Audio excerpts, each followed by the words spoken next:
My name is Janet Steinberg, and I'm part of Teachers College Reading and Writing Project, Columbia University. And I'm a parent of 3 kids, and my granddaughter just became 6 months. I had to put that out there. I am so lucky today to be speaking to you with 2 colleagues, Heather and Elisa Brown. Heather Reed is also a colleague of mine at Columbia University. Heather, can you introduce yourself? Yes, hello. So yes, I'm also a staff developer at Teachers College Reading and Writing Project. And I have 2 kids, teenagers. Those of you who've been where I am, please tell me it gets better. But I'm so excited to be with you this evening. And Elisa Brown, a principal in Brooklyn at 249. Elisa, you want to introduce yourself? Hi, everyone. Good evening. My name is Elisa Brown. I'm the principal of an elementary school located in Brooklyn, New York, PS 249. And I have a grown son, so I'm kind of lucky.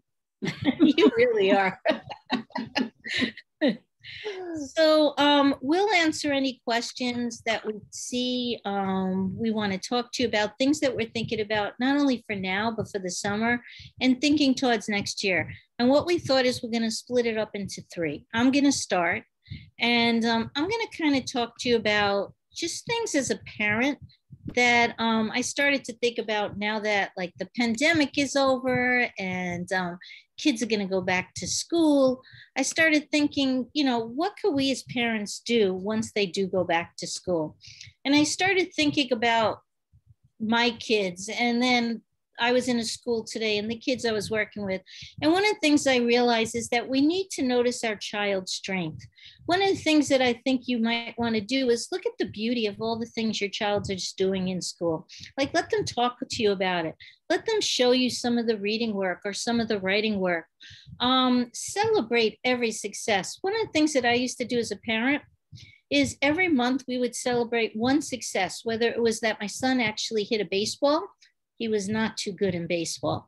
Or whether my son read for more than 10 minutes. Every success counts, even if they read from 11 minutes. You know what? It's 1 more minute. We used to set realistic goals together. Like, here are things that I'd love for you to accomplish. And they would get allowance only if those goals were met or close to being met. My kids were writers, but one of them could not spell. He did have a language speech problem, and spelling was a problem with him. Don't let spelling stop your child from writing. One of the biggest things this summer is you want your kids to write. You want them to explore. Don't talk about the spelling, because I know me as a kid, I couldn't spell. And I do think I had some kind of learning disability. And one of the things that happened was people made fun of my spelling, and that stopped me from writing. Share your difficulties with your kids. Like, when I get mad with my kids, I tell them why. Like, tell them, like, what is your difficulty? Do you have to work? Do you have a deadline? When can you talk to them? We had family Friday night dinners. We tried at least twice a month. And when they did happen, we got to talk, we got to visit, we got to reconnect. You know, sometimes you can't talk to your kids every night. There are other things going on, but make sure they know you're there. Read aloud to your kids or read together with your kids. On those Friday nights, once in a while, we would read or watch a video together or do something together. Small steps lead to large improvements. And one of the things that I always lived by as a parent and as a teacher, actually, is that when they did something small that showed improvement, it usually led to something huge down the line. And one of the things I started to accept was those small steps. And then the last one, and this is big, this was so hard for me as a parent, teach them to help themselves. Teach them how to navigate productive struggle. Teach them how to do the work themselves, because that leads to them being independent. And that's what we want. We want independence. So I started thinking about all that, and I started thinking, okay, so if that's all the case, then what do I want in summer school? What do I want for my child? What do you want for your year? And I started polling parents in New York City and in Georgia and in Connecticut. And a couple of things came out, and I want you to think about this, and I so agree with them. A summer school program should not be about the same things we do all year long.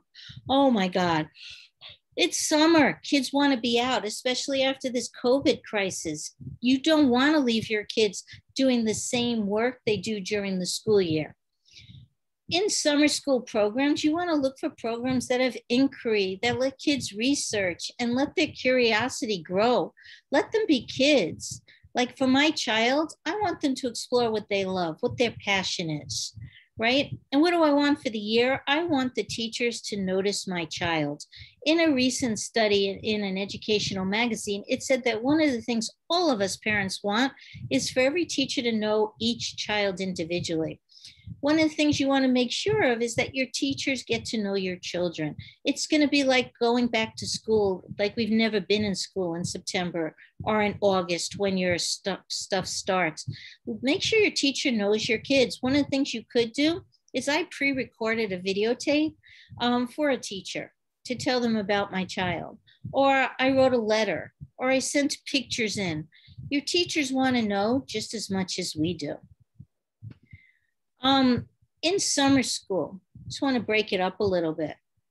I kind of thought about exploration. Wouldn't it be great if you had a summer school program where your kids could say they love music and they start learning about rap, the history of rap, where it came from, the rap musicians.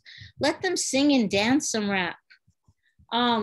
Or discovery. Let them discover new things. Let them be scientists, right? Let them go outside their neighborhood and explore, take pictures, inquiry, look at things they're interested in.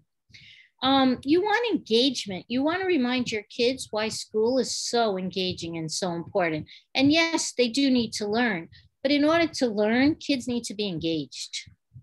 The books, you want your kids in summer school reading books, of course, but let them have choice.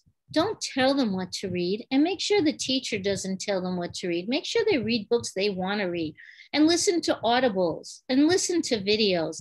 This is the summer. It's 98 degrees out. Do you want to read a book you don't want to read in 98-degree weather? I know I don't. There are places that you can go as a parent for free stuff, to do this work, to get books, etc. One place is called Project Cisero. ProjectCicero.org during the summer in June, we'll have meeting places across the country where you can go and pick up books for your kids. You do have to be vaccinated. They will ask for the vaccination card. But if you do, bring a garbage bag. They'll give you as many books as you want. OpenLibrary.org. OpenLibrary.org is open all summer. They have graphic novels. They have comics. They have horoscopes. My kids loved obituaries. They love CSI and dead people. Don't ask me why. So they could get CSI books. They could read obituaries. Audibles by the authors. Here's two things. Audibles by the authors, you can actually be one of the authors. And you could read a book and put it in and see if you're selected for libraryvox.org. Or famous authors like LeVar Burton, or like Shaq, or LeBron James. There is a book that he reads. There are amazing authors that pick their favorite children's books and read it, and it's just a lot of fun. Or Story Online, www.storyline online. I listen to it sometimes as I'm cooking with my kids. I'll listen to it sometimes on a Sunday night. And if there's nothing on TV, why not listen to a good book? Oprah Winfrey is an amazing reader of Read Aloud. You don't always have to be the leader of this. Somebody else can. Let your kids write. One of the things during the summer, or like now or next year, let them publish their own magazine and ask to put it in the classroom library. Let them start a blog, not a blog across, a blog with you, your family, and their friends. Keep a journal. Keep a journal of what they're doing during the summer. Wouldn't it be great for them to come in the first day and just be kids and share what they've done over the summer, right? Even if they're playing hoops in the court, or they're in the sprinklers off the fire hydrants, or they're at home playing Nintendo Switch, let them keep a journal of what they're doing. Or if they go to summer camp, would love to know. Create a travel brochure. A lot of the kids in New York, in the Bronx and in Brooklyn and other places, they actually are in the Dominican right now, or Mexico. We have some kids in Bengali who are doing virtual learning. Let them create a travel brochure of where they are. And when they actually do come back to wherever you are, let them share what's beautiful about their country, about their heritage. I know I want to see it. A lot of the kids that I teach say they hate the endings of some of the books they read. I don't know why they hate the endings, but they do. So one of the things that we're doing this summer is we're having some of the kids craft a new ending and add it to the library, add it to the books. What ending would you have rather had? And they're going to write it for us. And then some kids want to write about their books. They hate the books. They love the books. Let them write something and bring it in. And realize that when I say writing, they could write, they could videotape themselves, or they could do speech to text. I mean, let's just let them have fun, right? Reading rewards. One of the things that I learned is reading is the reward. And let them read what they want. Let them read it their way. My son used to read sitting upside down. Honest to God, he sat on his head and he would read a book. If I told him to sit in a chair, he would not read. Let them read their way. You could read with them. Let them read to you. Let them read with a buddy. Summer book clubs, get some of them together. I know one of my favorite principals who's on this actual meeting right now, she used to meet the kids in the park and let them read with her. I mean, it's amazing what kids can do. Let them just have fun, right? Let them create their own book clubs. A lot of times what we're promoting is reading book clubs for our kids this summer. Right? One of the things that we're doing is thinking about how we could talk. How could we like talk in a park? How could we meet in a schoolyard? And we're creating avenues of ways for kids to meet and talk about books. Sometimes the kids want to do it and they're below benchmark. You're struggling. Your kids are struggling. My middle son struggled with reading for a long time. You know what helped him? Audibles. He would listen to them on tape. So he was never left out. And he would follow the words. And he learned phonics, he learned fluency, and he learned comprehension while being part of everybody else's reading lives. The other thing you might do is like show enthusiasm over a topic. I told you, my kids loved obituaries. I was so enthusiastic about dead people, you would be amazed. I hated it, but I acted so happy when they talked about someone else they read about or a CSI murder. If your child is reading, you know, let them put a book on the side. If you think like he's reading a Harry Potter book and it's taken a month, one of the things that I do is I make deals with my child. Read that today, but then read a little book on the side so that you have different things you're reading over the summer. And the other thing is that some of the kids and parents in Westchester, New York, or in Georgia, they're creating parent-child book clubs where they're serving like pizza. I love pizza. They're serving pizza and soda and cake and cookies, and the parents and the kids are reading books together. And I just thought, wow, that's just really amazing, right? And you could do that. And if you want, play some word games with your kids. Right? You can play word games. You can play, one of the things that we do is we put word games into different colors, especially if your kids are dyslexic, right? And we create different color scales. And then what we do is we represent different letter sounds with different colors, and we play word games with it. We'll put different words in different colors on a chart like this, and the kids and I will play word games. We'll just play. And you know what? Playing could be fun, right? And we'll clap and we'll rap and we'll read the word games. So one of the things that I just want to tell you is that you want to have fun this year. You don't want to like bring your kids into your house, make them stay there, like make them read. You know, it's just not fun. And I'm reading one of the questions that someone just sent me. Hey, Melissa. And one of the things that they asked is, so how do teachers get parents ready? or can help parents for the summer? And one of the things I was thinking about, and that's a really good question. One of the things I was thinking about was that, you know what, in June, one of the things we could do as teachers, and you guys like jump in if you want to answer this too, we could do as teachers is we can create different like word games or different book clubs or different ways parents can facilitate this. And it might be that we can like send some letters home or a different email if you want to be a parent leader and get other parents and children to join the book clubs, right? We could remind the kids of like what it means to talk and do accountable talk. And accountable talk for us is where kids just have a conversation about a book. Right? It's kind of dope. Like you just hear the kids kind of talking all the time. And one of the things that you want to think about is like, how can you join in that conversation? One of the things we could do is to think about like, what type of different learners are speakers. There are some kids who like to jump over other kids when they talk. There are some kids who don't talk at all. There are some kids who wait for everybody to be done. And we can kind of think with you together on what type of learner is your child and how can you do it?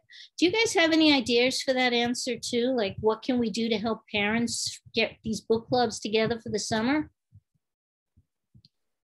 Elisa, Heather? Absolutely. Well, I'm thinking that it's also wonderful to actually think about what your child's really interested in. And usually their buddies are in the same thing. Like right now, my kids love to play this video game called Among Us. And those of you on this call might be familiar with it. So like maybe we get a club together and it's like Among Us is a mystery. You have to solve the crime before, you know, anybody else can figure it out. It's also got a little like, fantastical elements and science fiction. So, I mean, we could find a book that would be interesting to somebody who might be into that. Or maybe you're really into that. And let's look at like how games are designed. So I would build off of student interest because odds are what your child's into, their peers are also into, especially if they're doing a lot of connecting virtually through video games and things of the like. And that's a great way to start a club. Love it. What about you, Elisa? What do you think? I would agree with that because the kids love a game called Fortnite. It's really the talk in the school, especially among your 4th and 5th graders. And like reading, you know, a book about Fortnite that might have some strategies, or even creating a book about Fortnite and creating some strategies for how you could beat the game. I think that children would definitely be interested in that. And then the other thing that we do a lot in the school is that teachers create a schedule of read alouds that happen on the premises of the school. And so they come, the children, the families, and they have read alouds. That's beautiful. 2 things I just want to mention, like, you know, in listening to you, is that sometimes like it doesn't matter if you're a guardian or a parent or a grandparent. This all happens. I used to have kids who had parents in Rikers, and I would actually bring them to Rikers to see them. And we would do read alouds and we would read together. And I would tell the kids, show your mom what you did in writing. And we would do some talk. So to me, it doesn't matter. Grandparent, I would talk to the grandparents how to, you know, on what to do. If you cook, like someone said, well, I love to cook. Oh my God, cooking. Show your child the recipe. And then the last question that I'm going to address right now, because it's a really great question, is that you have to remember there are all these free sites that you can go to. And I'm going to make this a little bigger for you to see. And I think sometimes now that we're going out of COVID, we forget that there are all these free sites of authors, are amazing, like Matt De La Pena does writing work with your kids. You know, or Pete the Cat talks to your kids. And I think that we forget that there's so many free things out there that we can do with our kids, right? And what I'm going to do is I'm going to take this and I'm going to drop it into the chat box, and I'm going to give it to Connie and Jada, who work for the National Parents. And if you want this resource, please take advantage of it, because there are like plenty of free sites. And yes, I do want to help. So I love the questions, but I think some of the questions are going to be answered now as we go to my next colleague. Heather Reed is going to talk about 3 ways that we could do reading. And I think some of your answers are golden when you listen to her. You ready, Heather? Thank you, Janet. What a beautiful introduction. Thank you. Well, when we think about nightly reading in particular, that's where my 3 tips are going to live. And I have to say, this is really personal. Maybe I shouldn't admit this in public in front of such a large audience, being that I'm a staff developer. But my 2 children never liked nightly reading. I mean, like, how awful is that? Here I am working with teachers across the country and trying to help them, foster this love of literacy, reading and writing. Well, my kids would love it if I read to them. But if I asked them to read, sometimes it would turn into such a battle. And so when I think about this, I have 3 tips that I learned the hard way. So I want to share my 3 tips with you and to help nightly reading become really a source of enjoyment. So I want to share my camera first with you as I talk about the tips. My first tip when it comes to making nightly reading something that's really enjoyable and empowering rather than a chore is obviously to find things that are related to the child's interest. And this way, rather than, like Janet said earlier, we're not going to assign a book to a kid. We're not going to let the teacher say, this is what you got to read. But look, we're going to be reading something that we're really interested in. And I have 2 things to keep in mind when you do this. First, we want to make sure that the book is not too hard. Because if the book is too hard, it's frustrating. And when I get frustrated, I'm not going to enjoy it. So it's got to be a book that I can actually enjoy and I'm not getting frustrated by. And yes, that means it can be a book that you might think is a little too easy for them to read, right? If they're really interested in it and you want to take those interests that they have and just find a whole pile of possibilities. Like maybe you have a child who's really into collecting rocks. So let's find a bunch of things on rocks and minerals and earth science. Let's find some books that are about geologists. Or maybe you have another student who's more creative and artistic. So we can find some wonderful nonfiction or biographies about famous people that are artists or architects or what have you. Seize the interest, get a whole pile of things together. That's a variety of medium, not just fiction, but nonfiction and articles and maybe even little video clips like this, whatever you can find as well.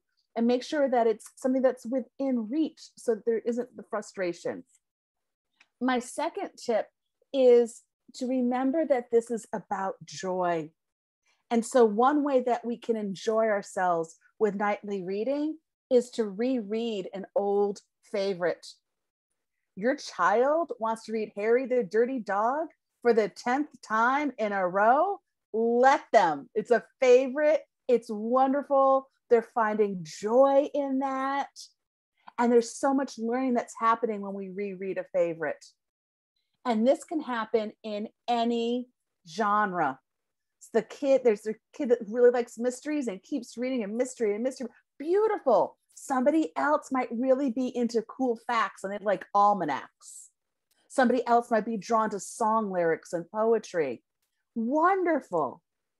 And oftentimes I get asked, well, what about graphic novels? Like my child wants to read Dog Man again. Yes, welcome it. There is very special skills that happen when you read graphic novels. They are so engaging. Comic books are really engaging. I remember, okay, I'm going to date myself. Growing up in the 70s, I loved it when it was a special treat that I could get the latest Richie Rich comic book.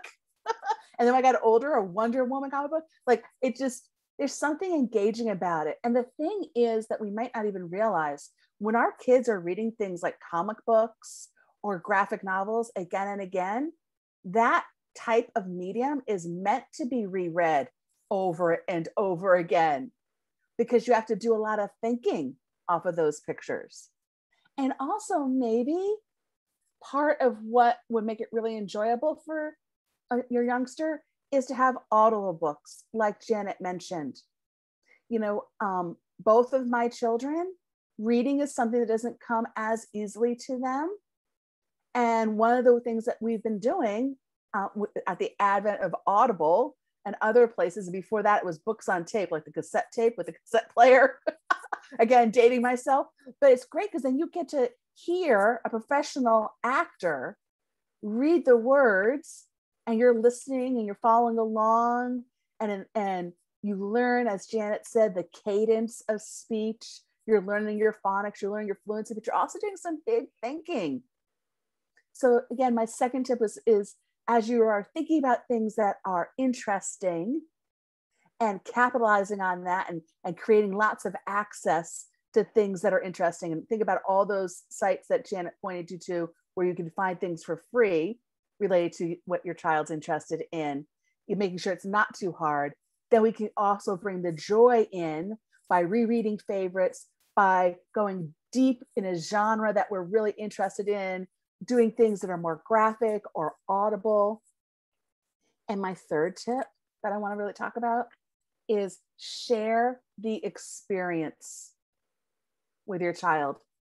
You know, when we read, it's such a social experience. Yes, a lot is happening in our brain, but think about us. How many times have you read something and you wanted to share it with somebody else, or you just had to react and talk to somebody else with it? So read to your child, even the older ones. I've got teenagers and I still read to them. Like, read to somebody. Who doesn't love to hear a story? Right? We all love story time. Read to them, read with them. It could be that you take turns, you read a page and your child is reading a page. It could be that they decide they're going to take a spot and then they pass it over to you. Read to and with them. The other thing that you could do to share the experience is watch the movie. How fun would that be? A lot of these stories that kids are into now have been made into movies or shows, either on Netflix or on the television or on any of those streaming devices. How awesome would it be to watch the movie and do some, talking about what's in the movie versus what was in the book when we read the book together, or maybe the other way around. Maybe we watch the movie and we get really excited. For instance, my son, when he saw the Percy Jackson movie, was like, oh, I want to read that book. And so he did, and then he got hooked in the whole series, and we had this whole conversation. Like, I wonder why, because the book is so good that they change it so much in the movie. But I like both, and here's why I like this and that piece, and I like that. So watch the movie, either as a way to launch into a book, like it did for my son, or maybe on the other end, the book and then the movie. And basically, we're going to be doing a lot of talking books. Talk books to your child. What are some of your favorites that you loved when you were their age? What are some of the books now they like? And talk to others when you're doing your reading. Let them, hear you talk to your peers. Like, oh my gosh, Janet, I saw the coolest book for us. It's a cookbook based on things that are out of Harry Potter. And in it, they've got some journal. It's like, have your child catch you having a conversation about books with your peers. Dude, that'll get really excited and they want to be part of that. Or have them see you read, catch you reading that magazine article. Yeah, I read it. I read People magazine. I'm really into the William and Kate and their cute little kids. I always want to see what's going on with them, right? So let them catch you reading, not just like the big, long beach novel, but it could be a magazine or a newspaper. And get your child reading. Get your child reading to you, a child reading to a sibling or somebody else in the neighborhood, to a pet, to a toy. We have some elderly people that are right near us, our neighbors, and my children have gotten in the habit of going over there, especially one of them, and reading to them, talking to them. So just to make that reading really enjoyable and fun, and help your child see themselves as readers. Think about what they're really interested in, find all different avenues through different genres and medium, and just have a lot of fun with it. That would be some of my big tips about nightly reading. Is there anything that you could think of, Janet or Lisa, that you would add on about how to make nightly reading a lot of fun rather than a chore? A lot of times with nightly reading, we do reading together almost, where we'll go on Zoom or out the windows, because in the Bronx, you could go out the windows. And you think we're crazy, but we're not. And we actually read books together out the windows. Like I'll read a part and I'll say, did you just read that part? And we'll have conversations off our terraces. Or sometimes we'll just watch a movie and do the same thing, right? Or a video. I was thinking, you know, Janet mentioned the history of rap, but kids really like Fortnite and so many other video games. Yes, they do. And they can, you know, do research about how video games started, because, you know, they used to have the older video games like Pac-Man. And so they could do a timeline or history about it, or read something each night about it, so that they collect more information. And I was just reading an article, I think it was in Edutopia, that talked about making comic books from word problems, because it will help kids understand word problems better, because word problems, that's another way to read as well. And I love what you're sharing there, Elisa, because that leads to my bonus tip of the night. I know I said I was going to give you 3 tips, which is the idea of, you know, following passion. And I discovered this the hard way with like my student, my own kids, as they were doing this. As we were reading, what ended up happening was really exciting. My son on his iPad just started writing. Right. And he's got his, you know, he started with his own little series, and now he's got another little series going. And so it's so much what you're saying there, Lisa. It's like, I get interested in something, I'm curious about something, I do some reading about it, and then I'm going to give it a try. I'm going to create something that I'm going to put out there in the world. Like maybe I'm really, really into dogs. I love dogs. So maybe I'm going to look out my window and watch the dogs walking on the sidewalk or in the neighborhood and observe. And I know my next door neighbor has had a lot of dogs. Maybe I'm going to talk to them. Maybe I'm going to look at some pictures of dogs. Maybe I'm going to read some books on dogs. And then I'm going to like do something with that. Maybe I'm going to try to convince my parents finally, I know you're allergic, but guess what? There's dogs that you can have if you have allergies, right? And I'll try to like get you really compassionate about having a dog. Or maybe I'll like, you know, write my own how-to book, or maybe I'll write my own fantasy series where the main character is a dog. Heather, so one of the other things just to think about, and a parent just reminded me of this, is that you don't have to read books. You could play the Game Boy games and actually read the little signals too, and that's comprehension as well. Or you can read the lyrics to a music video and sing it with your friends, dance it out, because that's fluency. That's actually reading through a sentence and reading through the words. So there are some questions that people do have, and I just want to answer it. One person said, my son hates reading. Help. What do I do if they absolutely hate reading? Can one of you, or Heather, you, and then Elisa answer that? I would do a little reading with them. And it might be like, yes, there's this thing that we have to read for school, so let's read it together. And I try to like get some enthusiasm, but then I'm also going to be like, oh, by the way, I saw this, and I know it's something that's related to what they're interested in. I would do a little reading with them. I would also do some of what you just said earlier, like the reading the video games. Another thing that I also did to help one of my own kids was that we put closed caption. You know how that's an option on your TV screen when you watch?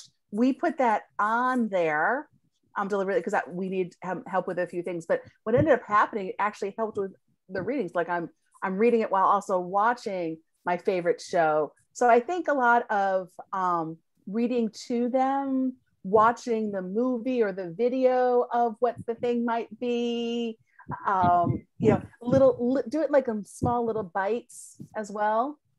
Elisa, what do you think? So I think, games, kids love games, all kinds of games. And you have to read the directions, you have to read the little cards. It's not a lot of reading all at once, it's on a little card, maybe a sentence or maybe a few words, and start there. Okay. You know what I was thinking, that one of the biggest things I did for my children, and I had two sons who I had to force to read for a while, is we read the candy wrappers and what was in it. And then we read Facebook, and they got interested in Facebook. And then we read Instagram and other things. They were good. I made sure nothing was wrong that they were reading, but we read it, and that got them interested in reading. It kind of leads to the next question, because we did read the news too. And one of the next questions is, what about the news? Can you read the news to your kids, and how should you talk about the news with them? And one of the things that we would do is we would have honest conversations about things that were happening in the news. We would read the different perspectives, we would look at the different point of views, and we would just have honest conversations. I think if we shy away from the conversations, then kids think something's wrong, right? What do you think, Heather, Elisa? What do you think? I think it's important that you also read the news. So it could be newspapers. I mean, that was something I remember doing with my dad most of my life growing up. I was raised by a single dad. So I remember doing that. It also could be maybe like things that are popping up on a safe website, and like you said too, sometimes we think like, how young is too young to have this conversation or what have you. But if your child's living it and experiencing it, or has it around them, then we want to have some conversations. And it does lead to some really powerful insights. And it will ultimately lead to also, let's do a little research. Let's learn a little bit more so we can make our own empowered decisions about things and learn all sides and recognize where there might be bias or not be bias. So I think it's really important to read the news. What do you think, Elisa? So I think that, the news is great, but they have scholastic news. A subscription to it for a year costs maybe $5. You could ask the family to help pitch in. Everybody get 50 cents or $1 to get a scholastic digital newspaper that they could read on the iPad, since they already have the devices. And it's, reader friendly for children. And then you can have discussions from there. The other thing about the news that kids like are the puzzles, the comics, and menus. And in addition to that, aside from that, another thing that kids might be interested in reading are menus. They love to order food from the Chinese restaurants. So why not read the menu? Sounds good. Yeah. Yeah. I mean, one thing this is making me think of, listening to both of you with these last few questions, is basically that if we had to like summarize, we would say, reading is more than just a book. Yeah, that's it. And just helping them see like all the different places where it lives and it hides and it enjoys. So like, I think about my husband, he would say he's not a reader, but you know what he is? He's very blue collar, fixes things with his hands. So he reads manuals. Like he can look at a tech spec sheet for something and get it like that. I'd look at it. I don't know how many hours I'd have to pour over it before I even begin to start to understand it. But yet I say I am a reader because I love to read. Like I'd rather read than watch something. So I think for kids to understand that reading doesn't mean the traditional sense of like you have to sit there with a book. Yeah. That sounds like you're saying, the video games, the gum wrappers, the menus, the captions on a screen. So, you know what? That's a beautiful segue into what Elisa Brown, I think, believes when she works in her school, that reading could be anything. And I can't wait to hear what she's going to talk about next. Elisa, go for it. So I'm going to talk about the kids who read succeed. That's what I'm going to share with you. And the magic of reading, and how just reading 15 minutes a day allows kids to practice and allows them to grow as a reader. So fewer than 1 in 5 students read an average of 30 or more minutes per day, and we have to turn that around. Now, kids who read succeed, and you could just simply start with 15 minutes and slowly increase the time. You know, you could use a timer, or you could just, you know, time them with a watch, 15 minutes, and just gradually increase the time, because the goal is to try to get them up to 45 minutes, depending on their age. For a kindergarten student, maybe you start with just 5 minutes and gradually increase the time. But kids who read do succeed. So this is a sample of a kid that has a low reading engagement, a medium reading engagement, or a high reading engagement. And the student's level of reading engagement correlates to their reading achievement on, you know, based on their socioeconomic status, their gender, family structure, and time spent on homework. But we want the kids to read because it increases their vocabulary, okay? So you have a first grader who reads 15 minutes a day, and then she's on track to encounter about 5.7 million words by the end of grade 12 if the time increases to 30 minutes a day, okay? So look at all those words they could learn if this is a daily ritual in your household. Now, an average kid who reads less than 15 minutes a day is likely to encounter only 1.5 million words during the course of their whole entire schooling. So we want the kids reading, okay? So start off with establishing a time for the reading every day.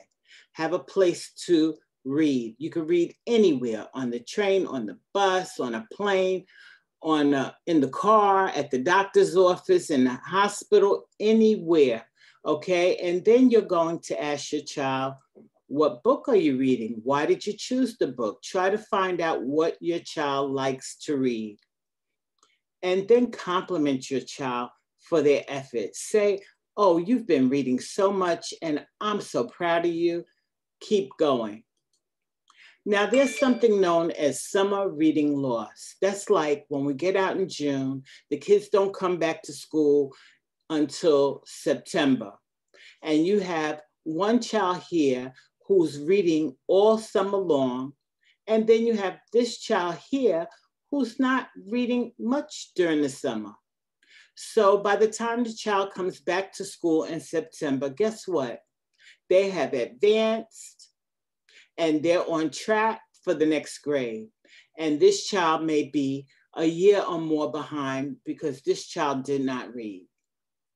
So now we have COVID, and it could have an effect like a summer reading loss, but now this is a larger period of time. And it's been over a year.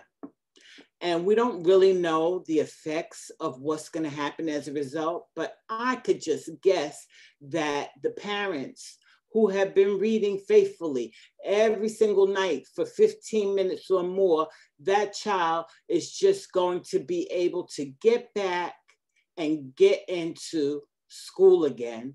And those that did not keep this consistent pattern of reading may struggle more and may be behind. So the COVID slide in this graph showed patterns of academic setback, typical of the summer reading loss, but now it's an extended school closure that we've had, and some children are in remote, but it's not really the same, okay? So they may experience a slide or a slow down, which means the slowdown is when they maintain their academics they had when school was closed. So kids who read succeed. So you do a read aloud. You can read any book. You read the title. You take a close look at the picture on the cover, because the picture sometimes can help the child predict what the story will be about. You look at the chapter titles. If it's a chapter book, or the blurb on the back of the book cover, read that with the child.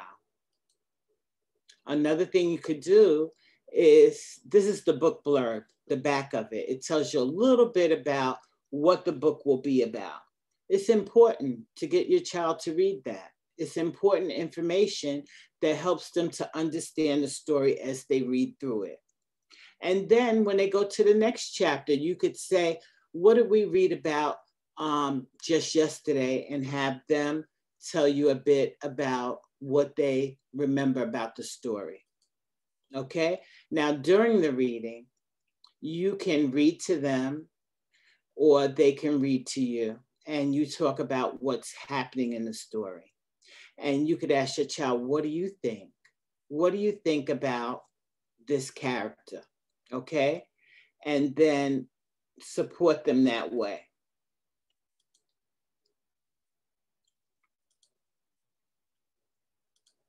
So these are the things that you can read: comic books, series books, highlights, which you find sometimes when you go to the doctor's office, Judy Moody books, all kinds of books, newspapers, websites. The kids are online now like more than before, and they can read things on websites and still learn and gain some knowledge. And as I said before, they could read just about anywhere, under the tree, at the beach, on the bus, anywhere.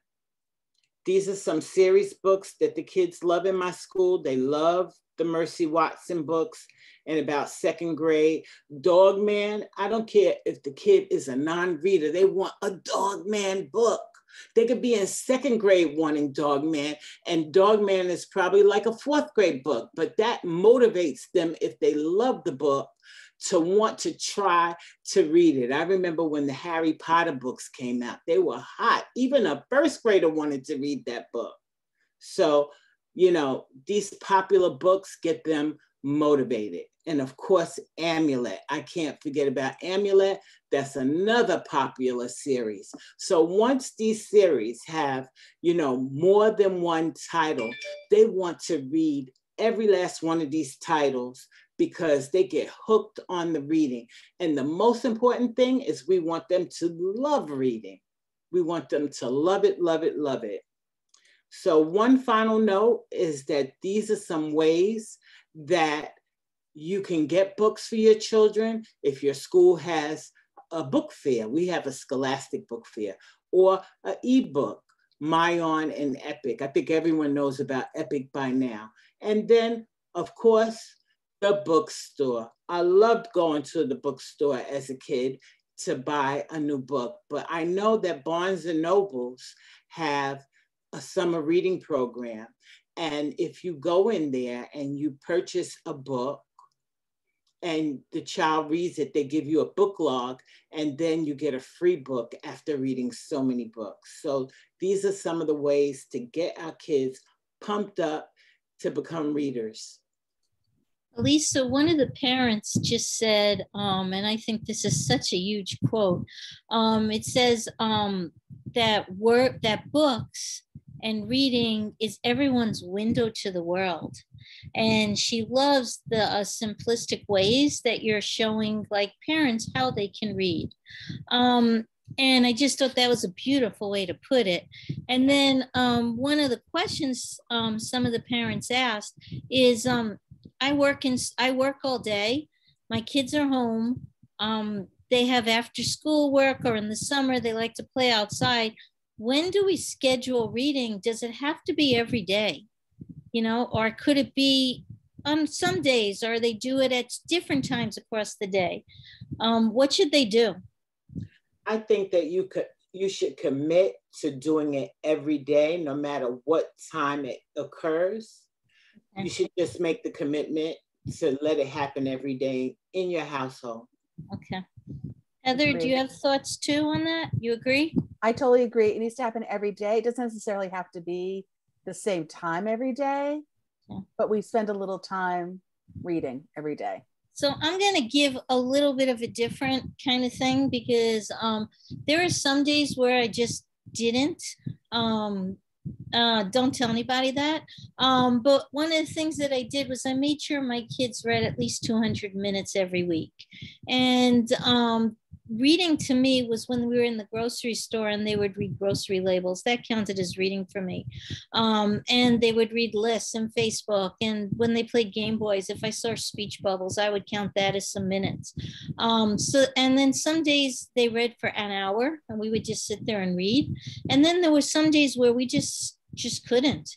You know, and one of the things that I learned is for my kids, I didn't fight with them because I knew that the next day I might have better ways to get them to read for longer times. So sometimes they would read for 5 minutes and some days they would read for an hour and a half. And one of the things that I think about is we just have to like go with it a little bit. Would you guys agree? Or yes, and I would agree, because one thing kids do like to do is cook. They like to make a cake. They like to make cupcakes, okay? They like to have an icicle. Read that. That counts. Exactly. Does count. Another last question, because I know we're running out of time, Elisa, is that they said in K and 1 or 2, because you're a principal, and then because we're staff developers, do you think kids should do reading more, or should we do more word work with the kids, practicing their phonics? What do you think? It all matters. That's what I think. It all matters. The learning new words matters. Reading matters. It all matters. Yeah. Just make it fun. You know, and I would exactly echo that. Make it fun, and I'd mix it up. So I might be using my jump rope or my basketball, and I'm using that cadence to like practice, you know, sounds of different letters, or maybe playing around with syllables, or maybe even doing some rhyming games. Or I'm in the car, I'm on the bus, we're going to do some playing around of rhyming or syllabication, or how many words can we think of that start with this sound or have this sound within it. And then there's other times when we're going to enjoy a book together that we like. I think, like you said, Elisa, so beautifully, it all matters. It's not one over the other. And have fun with it, and just find those authentic places where you can get playful with it. So my cat just joined me, but one of the things that I used to do with my children is we used to do digraphs and blends or CVC words across the country. So like if I go across the Bronx, that would be my country. And I would say name words with CVC words that you see as you go in the car, right? Or, that's it. And I spy, that's exactly it. Or like we would go to a grocery store and I would say, like, look at this. This is an avocado. Are there smaller words inside of that word? 5 points for the first one of you that get it. That not only kept them from taking everything on the shelf and putting it in my wagon, which I hated, but it also kept them occupied, and it helped with the phonics and phonemic awareness. So I think like you could do both. Like, I don't think there's an either or. And I think both, like both of them said, are equally important. We just want to thank you so much for coming tonight. It was just amazing. And some of the questions and some of the conversations that we've been having across are so important and valuable that we're going to keep that in our minds and think about, like, what else could we do, right? Because we're in this together. Do you guys want to say goodbye? Goodbye, parents, and thank you for everything you do. We appreciate you more than you'll ever know. Yes, we really do. We appreciate all the caregivers out there. Yep. You're doing a fantastic job. Just on a side note, like one person said, well, what happens when I get aggravated with my kid? I eat ice cream. I'll never be skinny, but ice cream takes the angst away. So have a great night and go have some ice cream. All right. See you soon. Thank you. Bye, friends. Bye. That was great, you guys. We are offline.